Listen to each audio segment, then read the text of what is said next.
mission here is to gather the facts and evidence associated with this accident to determine a probable cause and make any necessary recommendations to improve aviation safety. Federal investigators revealing new details tonight about what may have led up to that deadly private plane crash in San Diego. A total of 6 people on board that plane are all presumed dead tonight. Good evening. Welcome to West Coast Wrap. I'm Alex Savage. The NTSB says runway lights that weren't operating and heavy fog in the area likely contributed to yesterday's crash. Fox 11's Matthew Seedorf is in San Diego with more tonight on how quick-thinking neighbors help to save lives. New details emerging into the cause of a deadly plane crash in San Diego. The collision igniting a massive early morning fireball in the middle of a military neighborhood. It was like waking up to a war zone. It's explosion after explosion. Wind calm, visibility 1/2. Around 3:45 Thursday morning, the pilot in air traffic control can be heard talking about the weather. Then about 2 miles from the airport, the Cessna 550 clipped this power line before falling into the neighborhood. The runway alignment indicator lights at Montgomery Airport were out of service. NTSB investigators now revealing while the pilot tried landing with dense fog in the dark, runway lights and the airport's weather system weren't working. The Montgomery ASOS is out of service. Does that make it more challenging for pilots to land if that's not working? It affects the pilot's decision making, not the pilot's decision or the pilot's performance in the airplane. The FAA believes 6 people were on board and no one survived. Sound Talent Group co-founder Dave Shapiro confirmed as one of the victims, along with Daniel Williams, the former drummer of heavy metal band The Devil Wears Prada. When I looked out my door to try to get out, which there was no way out, one of the bodies was right there. I thought maybe someone had been shot. I had no clue that it was a plane crash. A neighborhood owned by the U.S. Navy, residents used their training to save each other. Our neighbor threw a ladder over the fence and we were able to climb up and jump down. Almost 100 people now unable to return home, but also looking for new places to live. For me, I have safety concerns after experiencing that if another incident happens. So many people still clearly shaken by this, especially every time a plane flies over trying to land at the nearby airport. The NTSB should have their initial findings on this crash in the coming weeks. Reporting in San Diego, Matthew Seedorf, Fox 11 News. In Arizona, a small plane made an emergency landing in a field today. This happened in Goodyear, west of Phoenix. 2 people on board that plane are safe tonight. The Phoenix Fire Department says that plane came down at around noon today, and there's no word at this point on exactly what led up to the emergency landing. Boeing won't face federal criminal prosecution in connection with 2 deadly 737 MAX crashes that killed a total of 346 people in 2018 and 2019. The Justice Department reached a settlement today with Boeing, and under the deal, the DOJ will not prosecute Boeing if it pays just over $1 billion in fines and also pays into a new fund for crash victims' families. Boeing, which has facilities in Washington, had previously avoided criminal prosecution under an agreement in 2021. However, it violated the terms of the settlement, which included improvements to its anti-fraud compliance program. Well, the Memorial Day weekend travel rush is now underway. Here is a live look tonight at the Golden Gate Bridge in San Francisco. AAA predicts more than 45 million people are going to travel this weekend, with more than 39 million people expected to drive somewhere. In Phoenix, large crowds are filling up the terminals at Sky Harbor International Airport. The parking lot nearly full at the airport. You can go online and reserve parking in advance to ease that stress if you are traveling. We spoke with quite a few people visiting the Valley on this Memorial Day weekend, and they walked us through what many are describing as a chaotic travel day. There was big crowds here, yes. And she had to remind me it's a holiday. I'm like, that's what it is. It was crazy. We left Cincinnati this morning and the security line was out the front door. This is for the general security. It was not TSA or CLEAR or anything like that. There were lights everywhere. It was madhouse in Cincinnati. Did you make your flight? We made our flight. We were extra early this morning, but I didn't anticipate this at all. I'm coming here for my bachelorette party. Yeah? Yeah. And Memorial Day weekend is the busiest travel day weekend of the year. Yeah. What was today like? How do you describe it? Did you plan for it? Oh, it was crazy. I mean, the airport, we flew in from Midway, and the security was like crazy, because I think too with like the fake ID or the real ID, like now it's like extra backed up. Yeah. So it was a little wild, but we made it. Yeah. AAA expects more than 3.5 million Americans will travel by plane this holiday weekend. That's up more than 2% over last year. Washington State's ferry system is expecting 300,000 holiday travelers. If you're boarding a ferry with a car, you can expect the busiest sailings to be westbound or onto an island from now until Saturday. And from then on, eastbound sailings or off an island will be busiest. Ferry officials recommend being flexible, saying that it could be best to take that trip early in the morning or even late at night.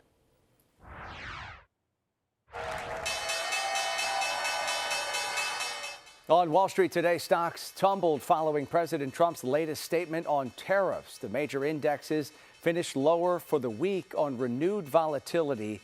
The Dow today was down 256 points. The Nasdaq dropped by 188 points, and the S&P 500 was off by 39 points.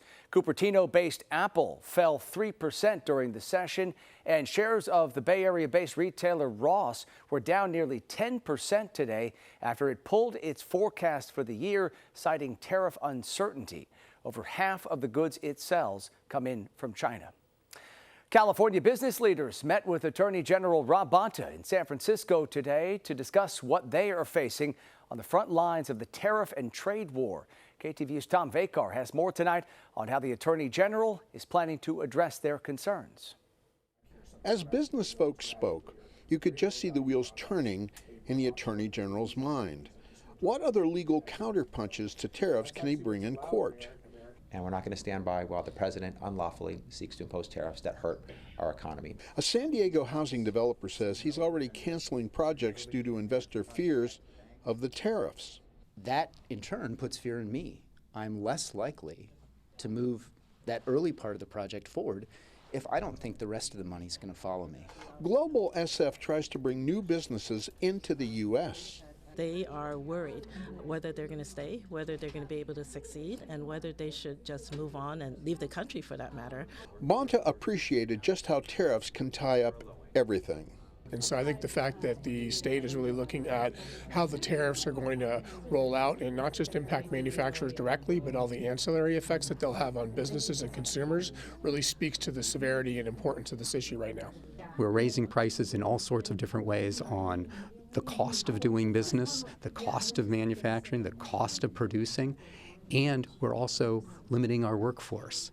Not a good recipe for success. Which only motivates us more and makes us more resolute in our commitment to advancing this lawsuit and getting a court order blocking these tariffs.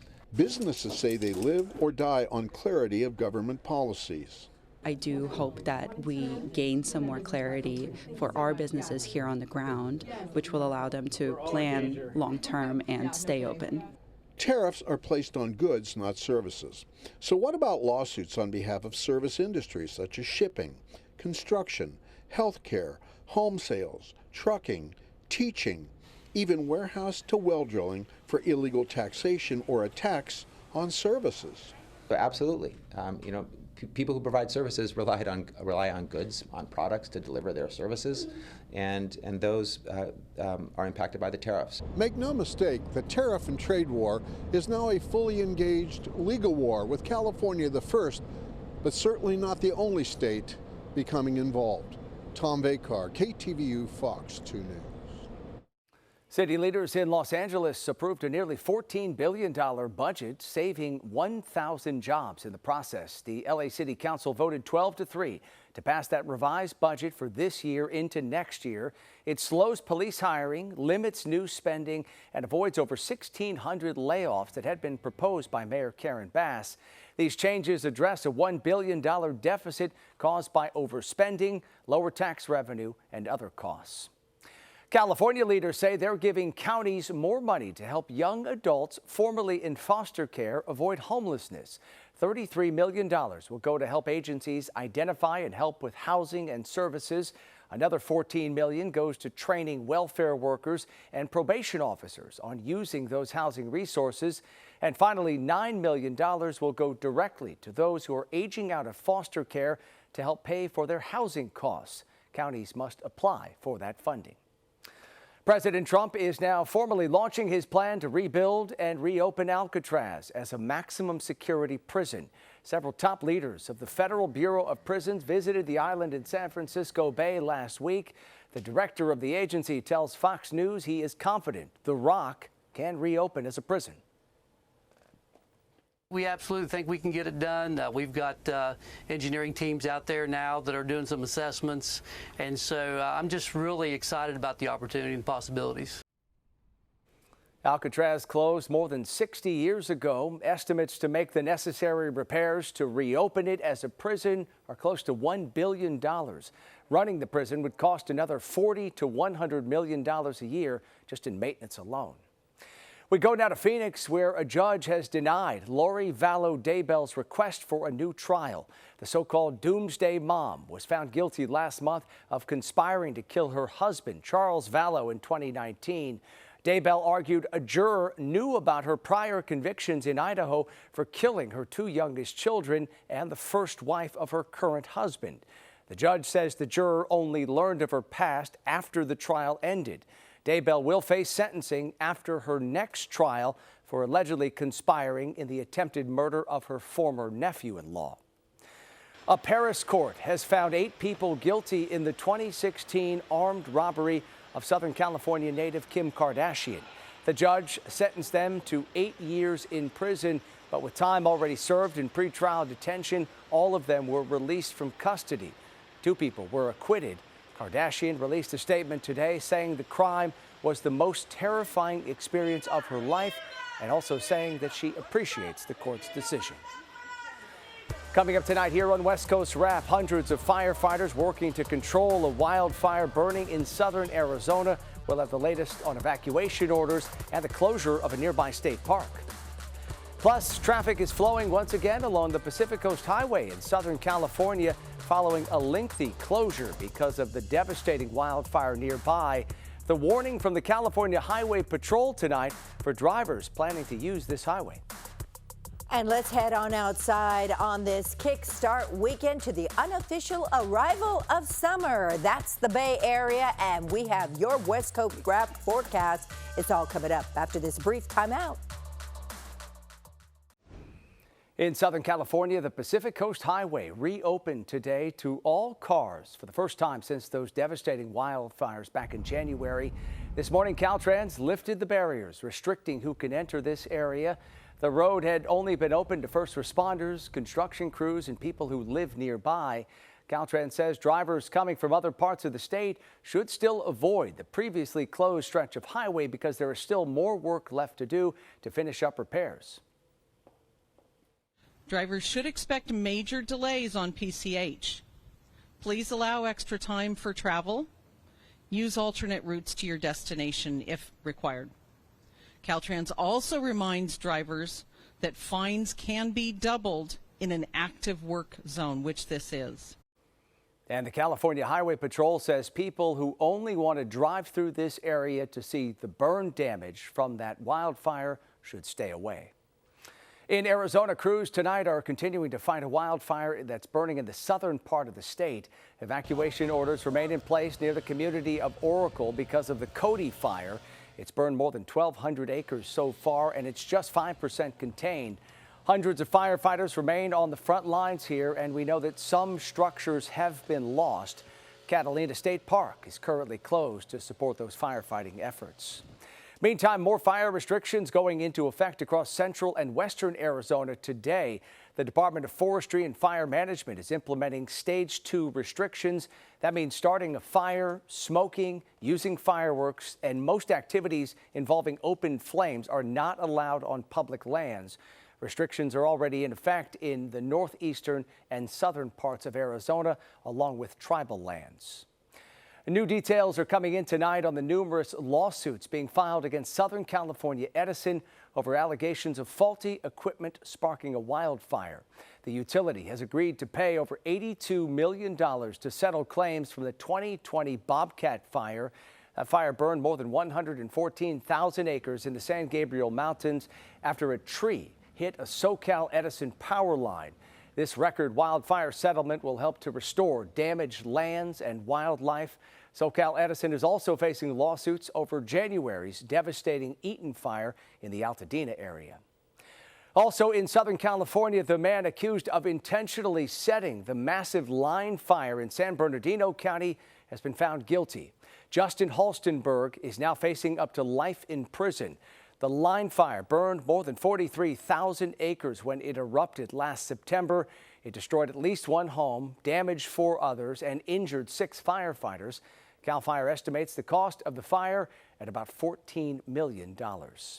All right, we're talking about wildfires here because the season really starting to ramp up. So let's bring in KTVU meteorologist Roberta Gonzalez, who is tracking the conditions we're seeing across the West. Roberta? And Alex, this is the unofficial beginning of summer, right? And it's not feeling like summer in San Francisco at 56 degrees there.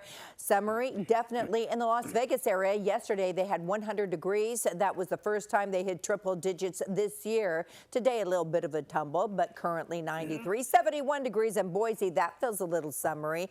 And dry conditions in Denver at 67 degrees. And you know the heat is on in Arizona. Plus, those dangerous winds continue to blow. This is our West Coast satellite imagery for our western states. We see that we have an area of low pressure. It's a weak trough well to the north of the Bay Area, looking out towards the Pacific Northwest. Not going to cause any kind of precipitation there. And then we have a swath of this cloudiness. It's subtropical in nature, drifting across Santa Barbara into the south, into Ventura, and also the Los Angeles basin. Currently 64 degrees at this hour in Seattle with a few clouds drifting in and out. But notice the pressure gradient. You see how these lines are very close together. Those are some very gusty winds. This is causing gale warnings out over the Northern California coast and then closer to the Bay Area, the San Francisco area. We do have a small craft advisory in place. Those winds have been blowing all week long and will continue to do so over the Memorial holiday weekend. There's that swath of cloudiness right there over Point Conception as well. Didn't deter people from heading to the beaches in the Los Angeles area. This is Santa Monica. High temperature there today, 77 degrees. Above the average is 74. Here we go to San Francisco. The high temperature today, 58 degrees when the average high is 65. They were the recipient of a very deep marine layer early in the morning hours that caused that additional cool down today. High clouds also over the Seattle area, average high 68, but bam, you saw a near seasonal high 67. And then we go to Glendale, 9 miles outside of Phoenix. This is the home tonight of big time graduation ceremonies. Why? They head indoors because outside it was 103 degrees. It's pretty close to seasonal. Average high this time of the year is 97 degrees, and over the weekend, pretty close. And also highs today, 84 in Fresno. It was 82 in Sacramento and 101 in Tucson. How about temperature of 87 degrees in Redding? And looking ahead for the holiday weekend, we're talking about not much going on at all except for a little bit of thunderstorm activity on Sunday in the Mile High City. Alex? Roberta, thank you. It's just been brought into the future. It's a beautiful job. Up next tonight, a new reason to visit the Space Needle in Seattle. The upgraded elevators now taking visitors to the top of that landmark. Also, a popular music festival returns to California's wine country. The big names headlining this event and the attractions making their first appearance this year. Right now, thousands of people are in Napa, California for the opening of the Bottle Rock Festival. 74 bands will be performing on 6 different stages over the next 3 days. In addition to all the great music, there is also fabulous food and famous wineries and breweries on hand. And a new feature this year brings rock and roll to a new roller rink. The outdoor roller rink is awesome. It's super hot out here, but it's nice to get going around, and I haven't put on skates in years, so it was a lot of fun. And the headliners for this year's festival include Green Day, Sublime, Justin Timberlake, Benson Boone, and Noah Kahan. Tickets are still available if you are planning to attend Bottle Rock. We go now to Southern California, and Los Angeles Fleet Week kicked off today. The annual 5-day event celebrates the U.S. Navy, the Marine Corps, and the Coast Guard. Organizers say more than 1,000 service members will join the activities. Attendees can expect equipment demonstrations and military competitions. There will also be tours of active duty ships, but service members warn the rocky seas aren't for everyone. Some people have sea legs and some people don't, but you get used to it over time and you actually sleep really well aboard ship. LA Fleet Week runs through Memorial Day, and this year the Navy and the Marines are marking their 250th birthdays. Well, big changes unveiled at the Space Needle in Seattle today. The landmark debuted a double-decker elevator, the first of its kind in North America. Fox 13's Sean Chitnis shows us the work that went into this project and explains what makes this elevator so unique. It's an exciting day here at the Space Needle, and we are high above the city on the loop where you have the revolving glass floor, the largest of its kind in the world. And there you see the new elevator that they are celebrating, a double-decker, the first of its kind. There is really nothing like it in North America. This is the first Skyliner that they have here at the Needle. 3, 2, 1. All right. It honors some of the original sketches and vision of the Needle. Each cab of this new elevator features floor-to-ceiling glass. You can even see the inside of the Needle, as the back of the elevator is all glass too. You know, on busy days, I think the best moments of your life aren't spent waiting in line. And so this really does a lot to remove those lines. This is all possible because of $100 million in private investment. We expect the next elevator like this to be ready in 2028. It's amazing to be here to be able to do this. You know, it's a long time ago, and what they've done and the remodel and the change. Of course, you know, I go back and remember a lot of the history of the restaurant and all of that, but it's just been brought into the future. It's a beautiful job. And the CEO of the Space Needle tells us if you haven't been up here in a while, maybe 10 years, you haven't really experienced the Space Needle, and it's time to come up here again. Reporting in Seattle, Sean Chitnis, Fox 13 News. All right, I got to go give that new elevator a try. Finally, tonight in Utah, hundreds of people lined up hoping to create a mile-long chain of people holding signs with positive and inspiring messages. That's one of the best things I've ever been a part of, and being a part of somebody else's life, even for a few seconds as they see me run by, and having that change their life, there's nothing better. The event is called the Motivational Mile. Community members of all ages took part and brought their own handmade uplifting signs. Organizers say the goal of the event is to set a new record for the longest line of people holding motivational signs. About 1,500 people came out. They stood with the signs, but they fell a couple hundred feet short of setting the record. Organizers say they are going to try again next year to reach that mile-long line. We wish them all the best. What a great job they did. That does it for West Coast Wrap tonight. We appreciate you watching. A quick reminder before we head off here, you can stay up to date on all the big stories we're covering across the West at our website, westcoastwrap.com. Have a great night.